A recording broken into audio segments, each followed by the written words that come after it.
Eles estão padecendo, eles estão devastados, eles estão confusos, eles estão tristes com a possibilidade de terem que se submeter a fardos terríveis. Nós temos que aliviá-los. Então eles fazem isso. Eles abandonam tudo e viajam 660 quilômetros, 25 quilômetros por dia média, durante 26 dias, segundo o cálculo definitivo, e chegam então a Antioquia. E o que acontece então em Antioquia? É muito interessante ver o que acontece aqui. O texto fala assim: e tendo reunido a comunidade, entregaram a epístola. Aqui começa o cumprimento da tarefa, né? Imaginem a alegria desse momento. Olha, chegamos, estamos há 26 dias sem tomar banho, chegamos aqui cansados, mas nós trouxemos algo para vocês. E entregaram a epístola. E começa então, nesse momento, a realização, a consumação da missão que foi dada a eles. E o que é interessante notar aqui é que eles fizeram isso reunindo a comunidade, a igreja toda. Eles não procuraram os líderes e falaram assim: está aqui a nossa decisão, você vê o que vocês querem fazer, vocês são os líderes, vocês decidem o que fazer. Não, eles reuniram toda a multidão.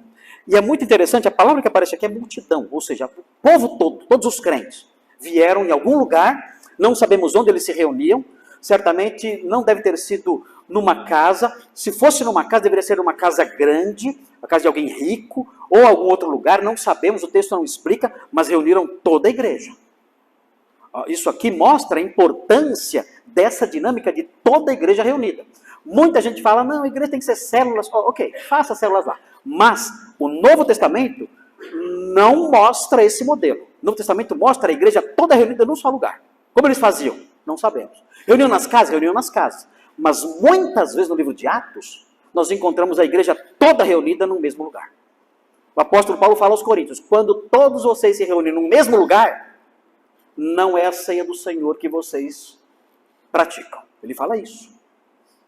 Então existe muitas vezes no Novo Testamento uma alusão à igreja toda reunida num lugar só. E aqui isso acontece de novo. É importante isso, o livro de Atos valoriza demais a reunião da igreja toda para tomar decisões importantes. Dê uma olhadinha no livro de Atos, no capítulo 6. Vejam a importância que você tem como membro da Assembleia. Na Assembleia de Deus, na Assembleia Eclesiástica, que é a Assembleia de Deus. Veja Atos 6, veja aí como é importante aqui a participação da Assembleia no livro de Atos. Veja o que diz aqui, Atos 6, de 1 a 5, fala assim: ora, naqueles dias, multiplicando-se o número dos discípulos, houve murmuração dos helenistas contra os hebreus, porque as viúvas deles estavam sendo esquecidas na distribuição diária. Judeus de fala grega brigaram com os judeus de origem judaica, de fala hebraica, porque eles estavam entendendo que as viúvas deles, dos judeus helenistas, não estavam recebendo auxílio social. 2. Então os 12 convocaram a comunidade dos discípulos. Veja a importância aqui da comunidade dos discípulos nesse momento. E disseram: não é razoável que nós abandonemos a palavra de Deus para servir às mesas. Disseram: olha, as mesas são importantes, mas nós não podemos nos ocupar disso. Nós não somos agentes sociais. Nós somos pregadores. É importante isso, mas nós temos que ter tempo para a pregação. E se formos atender essas coisas, não teremos como fazer as duas coisas juntas. Ele prossegue: mas irmãos, escolhei dentre vós. Eles estão falando aqui para a Assembleia toda. Para toda a Assembleia. Escolhei dentre vós 7 homens de boa reputação, cheios do Espírito Santo e de sabedoria, aos quais encarregaremos desse serviço. E quanto a nós, nos consagraremos à oração e ao ministério da palavra. O parecer agradou a toda a comunidade. E olha o que eles fizeram, a comunidade fez isso. E elegeram Estevão, homem cheio de fé e do Espírito Santo, Filipe, Prócoro, Nicanor, Timão, Parmenas e Nicolau, Prosélito de Antioquia. A comunidade fez isso. Então a importância da comunidade toda na vida da igreja é crucial aqui. Eles criaram aqui uma nova instituição na igreja, que nós chamamos de diaconato.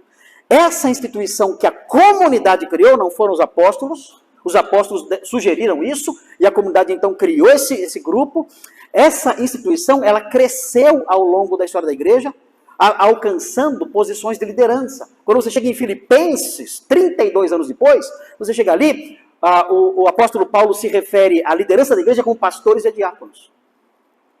Ele se refere assim à liderança da igreja, pastores e diáconos. Então é muito interessante ver isso aqui. E a comunidade participando. Se